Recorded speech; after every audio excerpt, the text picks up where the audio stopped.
Welcome to the GSD with Jenny podcast, where we talk about how to overcome all the stuff that gets in the way of getting shit done. Imposter syndrome, fear, money, relationships, networking, building businesses. We're going to talk to experts, or as I say, mavens, that provide practical and tactical advice on how to GSD. I'm your host, Jenny Buchholz, founder and CEO of Haven Creative. Now, I started my business with $300 in a laptop and grew it to a team of Haven Mavens serving clients around the world and generating over 7 figures in revenue. We were named one of the fastest growing companies in Charlotte and 2024 Crowns of Enterprise Woman-Owned Business of the Year, and I'm incredibly proud of the success we've had and to be among the 1% of woman-owned advertising agencies in the country. But I still need help too. So I started this podcast with the intent to dive deeper into the things that hold us back from achieving our goals. So thank you for joining me on this journey to GSD. Let's get started. Welcome to the GSD podcast. I am so excited to introduce you to my friend, Gary Frey, a true connector, business strategist, and GSD leader.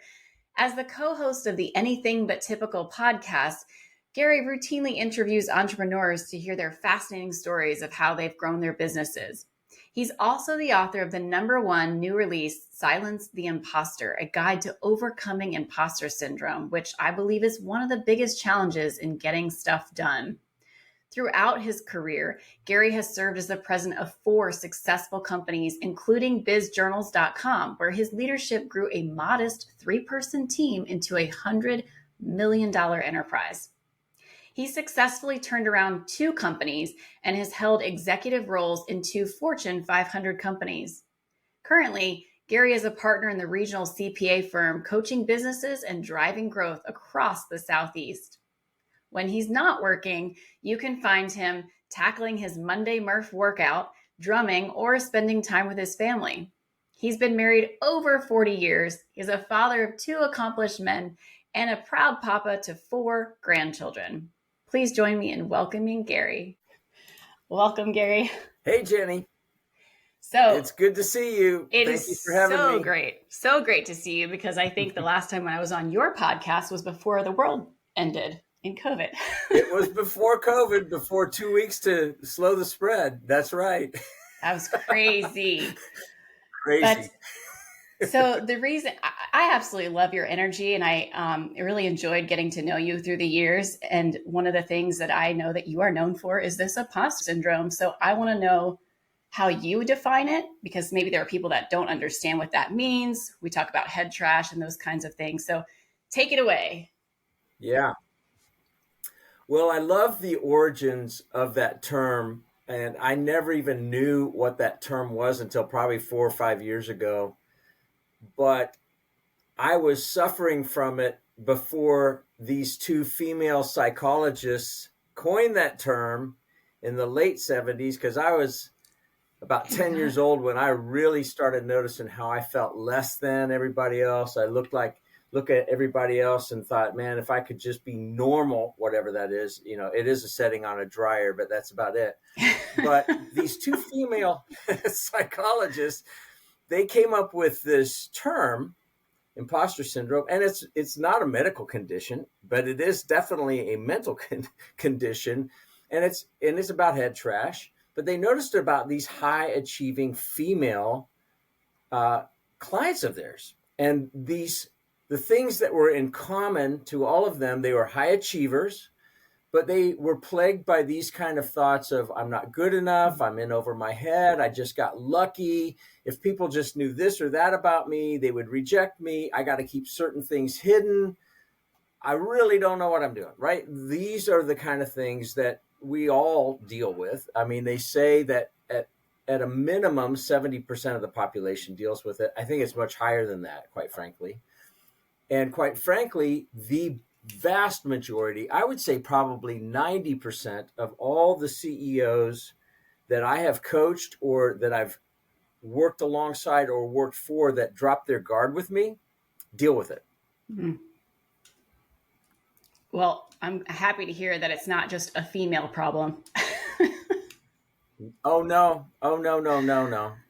And finally, guys I think it's especially high with guys. I don't know that there's a more than female or male ratio. I really don't. But guys don't talk about it as much. That's the one thing that I have noticed. But when they finally get to that point of, man, I don't really know what I'm doing, I'm like, hey, welcome to the club. None of us do. Yeah. Why do you think that is, that they don't talk about it as much? I think there's temperament that comes into play, but just in my observation, women are more in touch with their feelings and more willing to share in closer things, whereas guys, and it may be an American thing, I don't know, but they have a tougher time and they kind of stuff it. And this is how I'm supposed to be. This is the role I got to assume, those kind of things. But in common to both male and female, what I've seen is we all have this picture of what an entrepreneur or a CEO or a leader is. Mm-hmm. And then we have this internal picture of all of the stuff, all of the failings, all of the less thans, all of the shortfalls, all of the stuff that we wish we could edit out of our lives. We're keenly aware of those things. And so we have this comparison trap between, and Instagram and the whole social media has only exacerbated it. It has made it way worse. Mm-hmm. And it's driving it down into the teens and preteens, quite frankly. Whereas, I know I had these feelings of just, I was driven to be, they called me Mr. Perfect in junior high, which was a tormenting label. But I was trying so hard as the oldest kid to do everything right, Mm-hmm. and that was tormenting. But we didn't have social media. We had kicked the can at night. We had, but there was still comparison going on. Mm-hmm. But now social media, we see everybody's carefully curated show reels that, Haven Creative is helping create. So, but but seriously, we want to put our best foot forward, branding, all that kind of stuff. You and I have that in common. But there is a point of, that's as good as it gets many times, right? The best angles, the best whatever. Oh, yeah.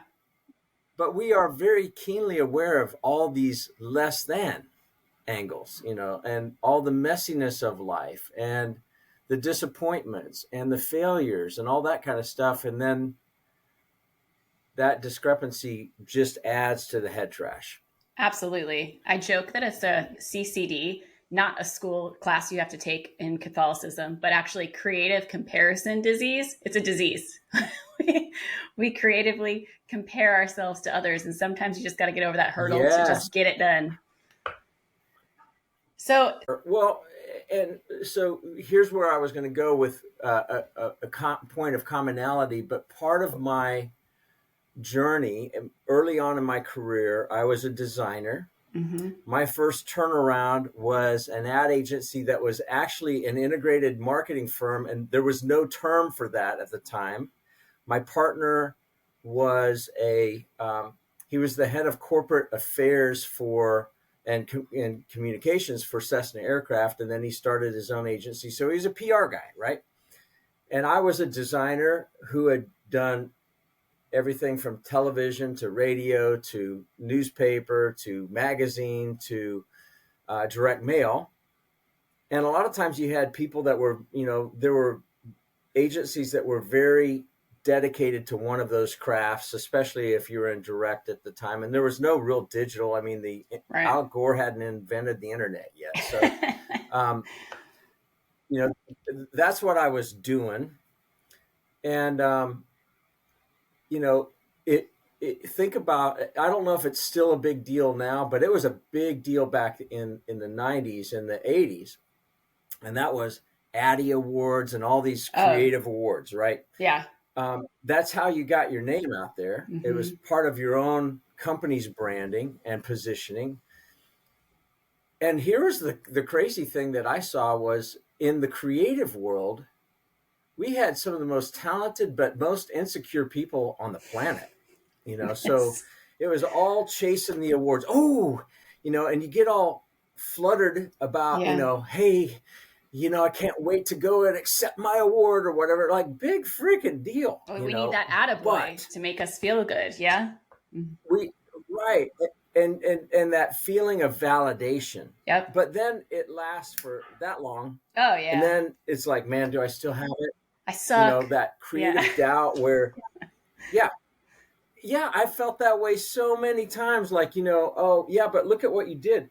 Yeah, but I was just lucky. I'm Oh my in a God. dry hole right now. I can't Totally. creatively come up with jack squat. Yeah. And Yep. then you start the doubt, and then you have to keep getting to that next. Oh, okay, good. So I achieved this, and yeah, look at that piece. We did that, or we nailed that television commercial, or whatever. But if you look at Hollywood, they are plagued by this, plagued by it. Yes, I do know this. It's crazy. As working in Hollywood for 12 years, I know that. Yeah, extreme insecurity. And so, yeah, man, I mean, it bugged me forever. And I never thought, oh, I'm going to go write a book on that. I figured I'd write a book called Sleeping with a Rhino. And that was because I caught my partner embezzling after 3.5 years. I caught him twice, which is why I'm in Charlotte, North Carolina, and not Wichita, Kansas, because I didn't want to destroy him. And my name was on the door, and I either destroyed him or I destroyed my reputation if I didn't out him, and I wasn't going to do either one of those things. So, I get it. Our reputations do matter, but I thought that's the book I'm going to write, because it has some twists and turns that are pretty crazy. But it was when I was with another really good CEO who's been on the Anything But Typical podcast, like you, and like you before COVID, Tana Green. And I had coached Tana, and she was on the podcast, and she says, Gary, I don't know what I'm doing. I say that all the time, Gary. I said, and she had 10,000 employees at the time. Oh, okay. 10,000 freaking W-2 employees. That blows my mind. I said, Tana, yeah. I just laughed because she's a really good CEO. Yeah. And I said, why would you say that? And she said, I only have a 2-year secretarial degree. Wow. Like, that's so, that's I'm crazy. I'm a college dropout myself, right? Yeah. And so I said, oh, Tana, you run circles around pretty much every CEO that I know that has advanced degrees or degrees, and a lot of them actually don't, which is funny, but not publicly traded ones. They have, Ivy League kind of credentials, most of them. And then it was very shortly thereafter, and I remember the first guy that I brought in as a client to BGW about 5.5 years ago, similar sort of thing. He has 3 companies that he owns. He only works 10 hours a week in all 3 of those companies, does quite well, loves to play golf. Most CEOs and entrepreneurs that I know are not big golf aficionados, but he loves it. And he told me the same thing. He goes, I don't really know what I'm doing. I said, why would you say that? He said, I don't have any formal education. I just went to high school. Oh my gosh. Why is that the thing that's in our head? Oh my, yeah. And I said, do you realize how many people would love to have your position in life where you only work 10 hours a week and you have 3 companies and you have figured it out? He said, no. And I said, the bulk, the vast majority of people would trade places with you in a heartbeat, right? Yeah. And that's when I said, I actually need to write this. And so that was the whole impetus for the whole thing. And that's what drives me now. So tell me then, in your journey, how you've overcome imposter syndrome.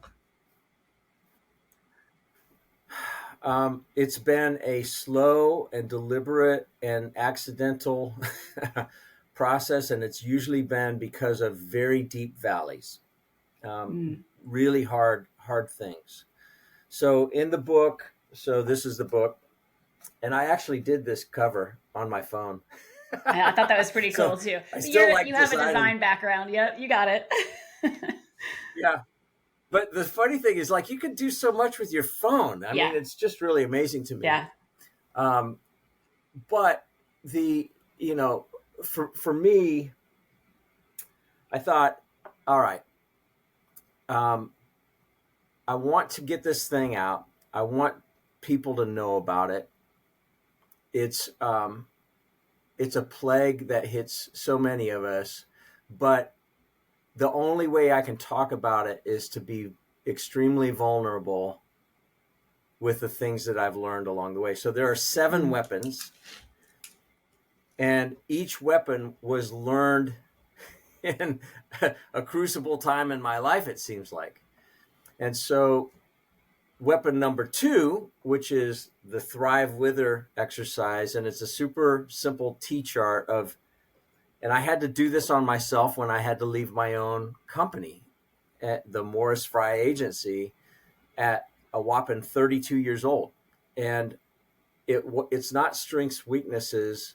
It's about what makes you come alive, Thrive column, and what makes you wither. Because I thought, okay, my mentor was in New York City, and he split time between New York and Minneapolis, where he had grown and built what became Fallon McGilligan, and then he was the chairman and vice chairman of and chief creative officer for Bozell Worldwide. His name's Ron Anderson, and he was my mentor. And he said, Gary, you need to come to New York. And he was one of the first people that I told when I discovered my partner's embezzlement. He said, you need to come to New York.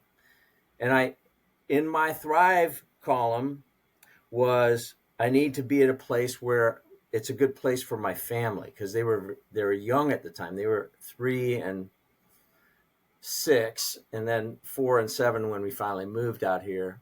And New York was like not an option. Mm-hmm. So since then, what I've found is, and I use this really simple T-chart for pretty much every CEO and their management team that I work with, and we've taken our entire company through it. And we keep looking, when we hire people, we ask them to get really honest about what's in their Thrive and their Wither columns. And we will try to adjust that role as much as possible to what makes them come alive. You can't do that completely, but you can make adjustments, because what I found is people that have strengths but that are in their Wither column because they're just burned out on it, or they became proficient at it because they were told to. You know, you keep practicing that piano. I hate the piano. I'm a drummer. I hated Excel playing piano. And it wasn't. I said, well, yes, right. And just because you're good at it doesn't mean that you want to do it. Like, I worked with one of the best illustrators, extremely talented illustrator, but he became an accountant because he was told to, and he was actually good with numbers, but it was killing him. Yeah. I mean, think about that. Going from an accountant to an amazing illustrator. Both of them are a little bit more introverted in nature, but it's crazy. So how does that silence the imposter? Well, if we are in our flow state, our high flow state, where we're in the zone, think about times where maybe you were a kid and you were just, drawn or whatever, you were just into whatever you were doing, a project, and your mom's calling, Jenny, and you don't hear her because you are in a high flow state. You are in the zone. That's the same thing that happens with imposter syndrome. Where we get into trouble is where we are in these wither zones. And I see it happen all the time with CEOs. They assume responsibilities within that role and think, well, that's what a CEO does, so I just got to buck up and do it. And I say, yeah. So why? Says who? The CEO police? No, you don't have to. When you're a solopreneur, you kind of, but you can there are options for outsourcing stuff. Like most entrepreneurs don't like the finances and all of that kind of stuff. Well, you can outsource that. Here's a BGW plug. That's exactly why I hired BGW. Because there you go. Just because I can doesn't mean I should. And I hate Yeah. IT. I did this exercise. I did it a little differently, but I love what you're saying here. It's like, what gives me energy and joy? And what should I eliminate Yes. or delegate? And absolutely, it was Yes. numbers and technology. I mean, just because I can Yes. does not mean I should. So I love that you recommend that in the book. Yeah, that was an early one for me. It didn't punch it in the mouth completely, but it is one of those things. It's usually a combination of a number of them. Gratitude journal, Yeah. uh, that one, that's number 5. And what I learned in 2009 when I lost everything, when $30 million worth of us got blown up in our private equity firm.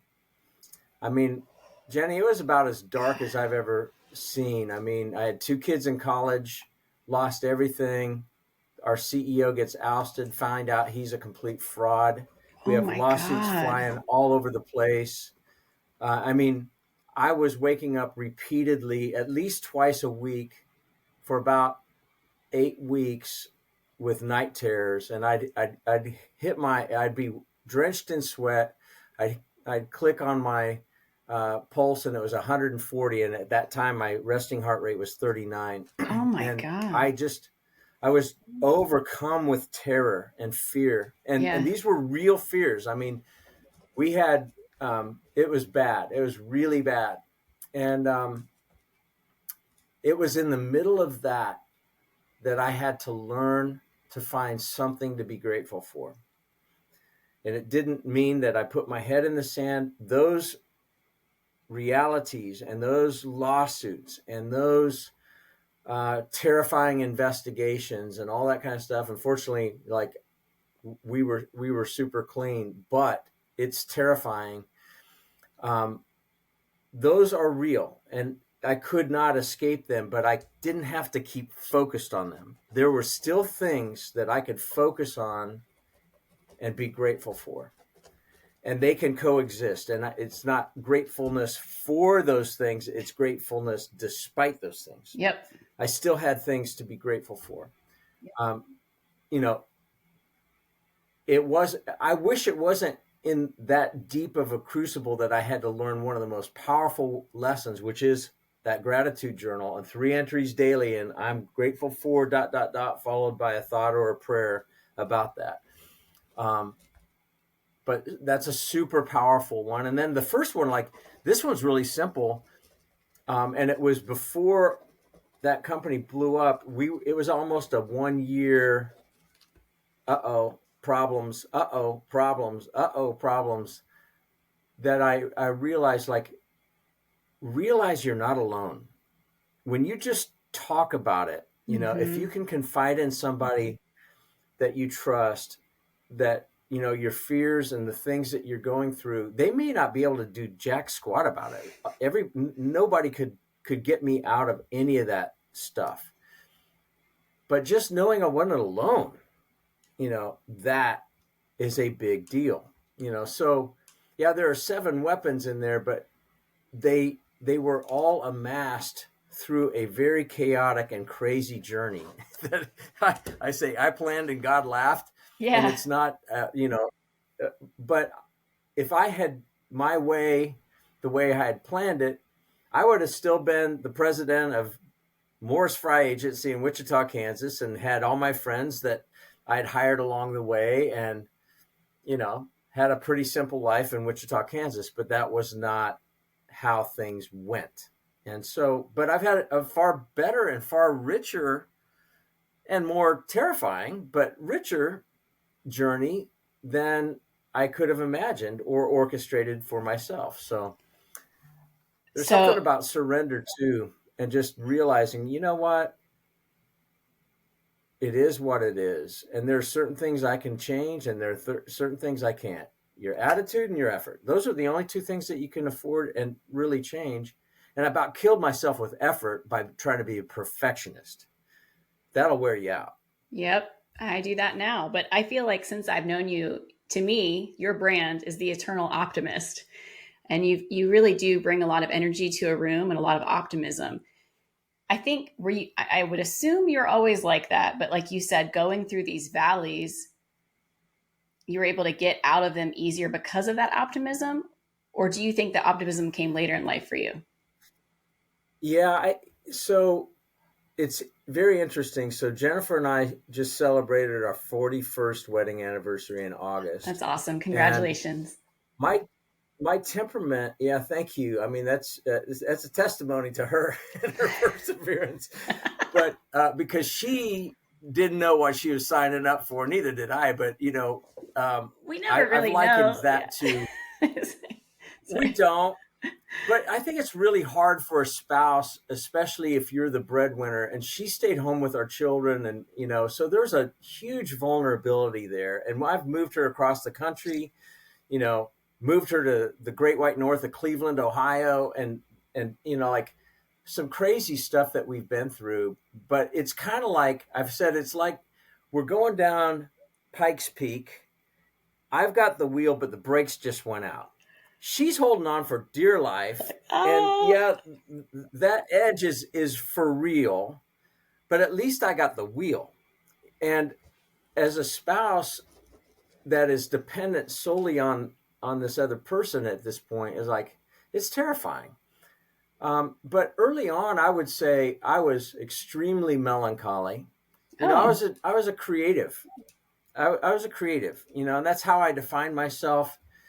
And I had all this idealism that, quite frankly, had to get beaten out of me.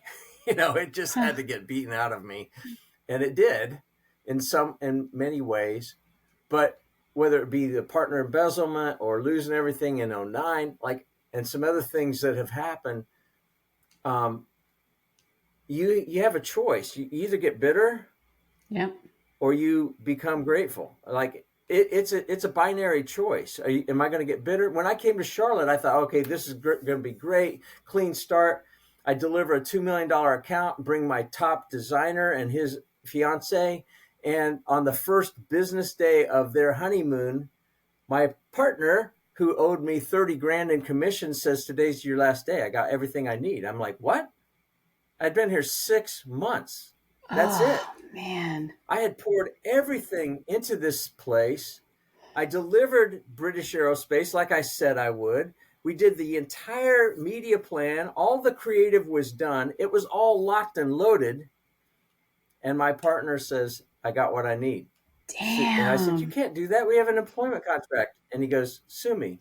He knew I had a few $1,000 to my name, and I'd forgiven over $250,000 of my partner in Kansas. I was on freaking fumes. That one was way harder than forgiving my partner embezzlement, because we were on our freaking back in a city that we didn't know anybody. It was hard. And then our kids get put on the same soccer team. Are you kidding me? I mean, I had to dig deep to forgive him, and I did.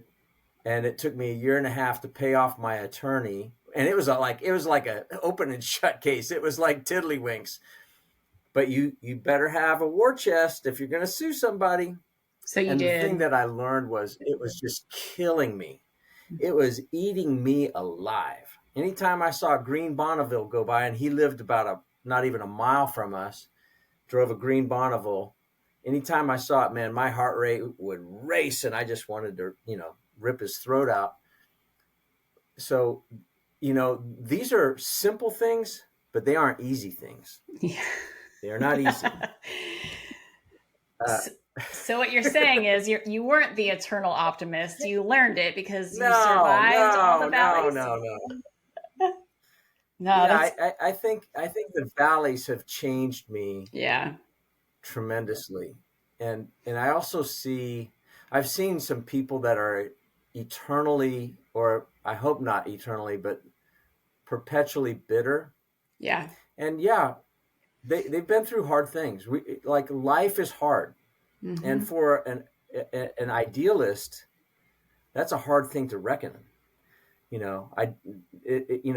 in advertising, well, this is how it's supposed to be. I worked with the photographer that did all the pizza pulls for Pizza Hut, and he had, pizza kitchen and all that in his studio. And I did a day shoot where we were doing a bunch of food shots, and had to throw it all away because they were using chemical steam and all kinds of stuff to make this look really good, but it was completely inedible. It was not true. So I know, we create these, this is how it's supposed to be, or this is as good as it gets, but that's not necessarily reality all the time. Absolutely. And you hit it a few times in this conversation, is being vulnerable and being able to share our stories so that others don't feel so alone, and that this isn't some perfect world out there where, oh, these leaders never suffer. That's honestly, Gary, why I started this podcast, because I don't want anyone to think that they're alone in their journey. And I've had some really difficult days too. And I couldn't have done it without my community, my mentors, business leaders around me. Yes. So on that note, how important was mentorship and community to you during your journey? Hugely. We hired our first coach, who was also a consultant, in 1991 as a Hail Mary. I didn't have to pay him the first time, but I 50% I paid him every time we brought him in, and he was $10,000 a day. Oh man. Plus expenses, flying from Richmond, Virginia to Wichita, Kansas, which is not a direct flight, and it wasn't a cheap flight, and he traveled only in first class, and you paid him up front. So that was a huge sacrifice, but I learned at that tender age, and at that time I was, 30, I wasn't even 30, I was 28. I learned the power of having somebody that you actually pay because you're going to pay attention to, and it was a sacrifice. I mean, it was a tremendous sacrifice. That was a huge amount of money back then. It still is now. But to have somebody outside the jar to help you read the label, and it wasn't that he gave us like, nirvana, but he knew what he was talking about. And so we were like, well, we're paying him. So he gave us conviction and courage, and we had confidence. Like, we just had to hit the gate hard. So that was a big deal. But then also having mentors, Ron Anderson, he passed away a few years ago, but he was a gem of a human being. He also had polio when he was a kid, at about the same age that my dad had it when my dad was 17. And so there was this overcoming sense with him, but he really understood how to hire. Like, I learned a lot about identifying and hiring talent the way he did. He gave me some of his secrets, which was really cool. And then along the way, I know you're very involved with EO, and having peer groups that you can, confidentially drop your guard and share is a huge deal. All of those things are really important. And then, one of the things that took me a long time, as a college dropout, and I never planned on dropping out of college. I was on a full academic scholarship with the Putnam Scholarship at Kansas State, but I was offered a job right after my sophomore year, after I did an internship, for $10,500 a year and no benefits. And I had to do a portfolio review with my advisor, who had worked at Hallmark. I loved Carol Weingartner, man. She was really good. And she said, Gary, I've never told anybody this before, but you got to take this job. I can't place graduates at that time. It was the highest unemployment since the Great Depression. And she said, you're working for a really good guy, and the portfolio is strong, and that's all you got in this world. Like, that's all you got is your portfolio as a designer. Mm-hmm. Well, when I'm in corporate America at Bank of America, I'm the only SVP that I know of that was a college dropout, much less didn't have an MBA. Most of the people that worked for me had MBAs. But I couldn't talk about that. Now HR knew that and all that kind of stuff, because it's a very invasive experience when you go work for a publicly traded bank, which was all fine and dandy, but I just always felt less than. I was always with these people, and they were talking about their time at Yale and whatever. And, I'm thinking, But finally, I had to come out of the closet on that. Like, you know what? I've done these things, and yeah, I don't have a degree. And what's been funny is so many other people are like, "Oh, I don't either." Yeah. That's so funny. That's my favorite part. I I mean, feel the 10 of same. 9. Yeah. So I went to Arizona State, and I went to a couple of colleges, but I graduated from Arizona State, and I was a theater major, and I used to be terrified to tell people that because I was a little embarrassed. And now I'm like, nah, screw that. I was a theater major. It really helped me with public Well, good for speaking, you. telling stories, connecting all the dots. It was totally applicable. Yeah. And then having 20 years of marketing and writing experience, it outpaced what I did at college anyway. So yeah, no, I'm with you on that. I think it's so funny when we do actually talk about things, how we realize we're not that different from each other. It's hilarious. Yeah. Yeah. The pretension is a bunch of BS anyway. I Totally. mean, we don't connect with people that are full of pretense anyway. You Yes. don't really want to spend time with them. Absolutely. And you're right. You said so many good C words like conviction and courage and confidence. And we love C words because it's like communication, make connections to Yes. build community. If we don't communicate, we can't do any of that. So I love, well, Yeah. of course, that's why you're on the show, because I love how you think. Thank you. I'm going to ask you this question. This is going to be for my husband because he asked me the other day, and I said, "Ooh, this is a good question for Gary. How do you stay consistent?" Because trying to overcome imposter syndrome, I imagine, and anything that we do, hard things. In fact, I kind of messed up your intro with your workout on your Mondays. Okay. You can tell me about that, because I think that you are someone I admire from consistency's sake. Like, you are very consistent in what you do and how you work out and where you show up. Can you tell me a little bit about how you stay consistent? Yeah, that's a really good question. I think it comes back to my why. And yeah, I was trained, you can't be a competitive swimmer without consistently getting your butt in the pool when you don't feel like it. Mm-hmm. You don't feel like doing 2 days. You don't feel like being in that pool 6 days a week, all of that. But it drove consistency, And what I've also seen is, because I have felt like I was a bit of an underdog in most of my things, I felt like I had to outwork everybody else. So that's another one of those imposter syndrome traits, by the way. You got to outwork everybody else just to keep up. But that's how I felt. But then it still kind of comes back to your why. And I knew, especially when I went to college, is like, hey, wait a minute. I'm a steward of this body. And nobody's going to, like, I could eat whatever I wanted to. I could do whatever I wanted to. I could put whatever I wanted to in my body. But who's going to pay the price? I was going to pay the price. Mm-hmm. And so I also know, so I didn't have some consistency at Bank of America. And I had this lieutenant of mine who, she ran one of my big groups. And she said, hey, when's the last time you went running? And I said, I don't know, a couple of days ago. Why? And she said, And I said, what do you mean by that? And she said, you're a little cranky. And I said, really? And she goes, yeah, it shows. When you don't do it, it shows.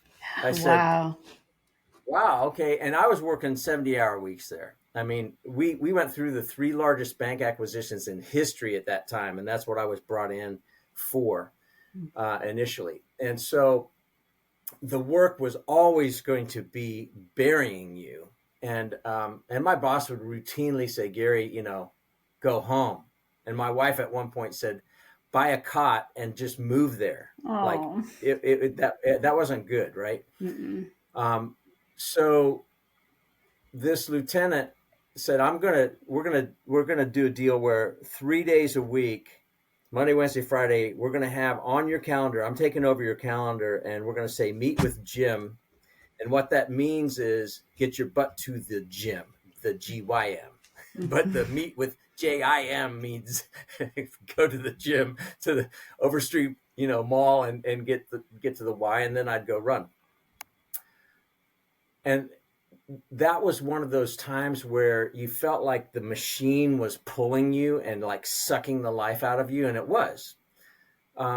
but I felt like that's what I had to do. I felt like I had to overcome the fact that I didn't have a college degree, and I was managing all these people, and they all had college degrees, and a lot of them were masters. I felt like I had to do it, but she's like, we can tell. So that was like another one of those pivotal moments in kind of 97, probably. Like, okay, because I would still run at night, or I'd run on the weekends and stuff like that. But taking kids to school early in the morning, and then being there for their soccer practices in the evening, and then working till the wee hours at past midnight every night, and then get back up and start again. You sacrifice something, and I was sacrificing the discipline of that. So it's not like I've been, I've had moments in my life where I couldn't do it, but it's such an important thing. And at 62, I'm glad I was disciplined in that. And now, like, yeah, you brought up Murph. The Murph, I do that every Monday. So they do it every year to honor a guy that was killed in Afghanistan. And you put on a 20-pound vest, and you run a mile, you do 100 pull-ups, you do 200 push-ups, you do 300 squats, and then you do another mile with that 20-pound vest on for time. And so it's the hardest workout I have every week. But I've been doing it for a few years every Monday, just because it's a celebration. I mean, I hate it when I'm in the middle of it. I mean, I really don't enjoy it. But when I'm done, it's like, boom, yeah, we're done. You can do anything. It's a great way. Right. You start a Monday off that way, man. That's a great Hell way yeah. to kick a week off. So eat the frog. That I just told my husband that the other day, because I hate getting up early, but I get up early to cycle, and I don't negotiate with myself, because as soon as the negotiation starts in my head, I'm not going to do it. So I just have to get out of bed and get on the devil's cycle and just crank it out. And then the rest of my day is cake. It's like, all right, I did it. So it sounds like similar for you. And it sounds like, I mean, just like anyone, it's okay. We're trying to be perfectionists and hit it every single day. And it's okay if we're maybe not consistent in our plan, but to at least carve out time in our schedules like you did. That time blocking, I think, is crucial. I do the same. If I don't take that time for myself, I lose it. I end up giving it to everyone else, and I'm not a better leader for it, or a mother, or a wife, because I'm burnt out and I'm exhausted, or I'm hungry, I'm irritable, whatever. And so I love that you said that. Yeah. Put your mask on. The time blocking is a big deal. And my calendar is a complete, like, I have different assistants. Everybody in our company can see my calendar, and I'm like, do not schedule anything on Murph Monday. It's at 9 a.m. Yep. And I get up early and I do stuff before then, but that's when I'm doing it.